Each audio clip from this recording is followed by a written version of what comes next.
Serilingampally division లోగల రాజీవ్ గృహకల్పలో CC road, drainage మరియు వివిధ సమస్యలపై పరిశీలించిన శేరిలింగంపల్లి కార్పొరేటర్ రాగం నాగేందర్ యాదవ్, రాజీవ్ గృహకల్ప బస్తీలలో మౌలిక సదుపాయాల కల్పనకు ప్రత్యేక చర్యలు తీసుకుంటున్నట్లు, పాదయాత్రల ద్వారా ప్రజల నుండి వస్తున్న ఫిర్యాదులను ఎప్పటికప్పుడు జవాబుదారీగా పనిచేస్తున్నట్లు, నేరుగా బస్తీ వాసులను కలుసుకుని స్థానికంగా నెలకొన్న సమస్యలను అడిగి తెలుసుకున్నారు. రాజీవ్ గృహకల్పలో దాదాపుగా సీసీ రోడ్లు పూర్తవ్వగా మిగిలిన కొన్ని చోట్ల నూతన సీసీ రోడ్డు పనులు ప్రారంభించి త్వరితగతిన పూర్తి అయ్యేలా కృషి చేస్తానని హామీ ఇచ్చారు.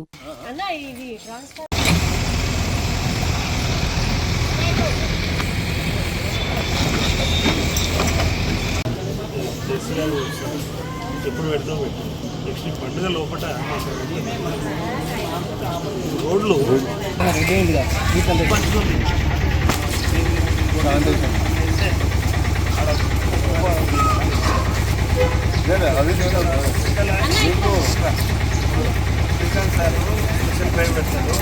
రాజీవ్ గృహకల్పలో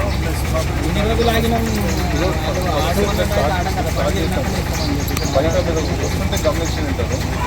సైడ్ కానీ మెయిన్ రోడ్డు మొత్తం జీరో చేస్తారు. మొత్తం అంటే జీరో డెబ్బర్ వేస్తారు. మొత్తం అంత పెద్ద పెద్ద బండ్లు పంపిస్తున్నాము.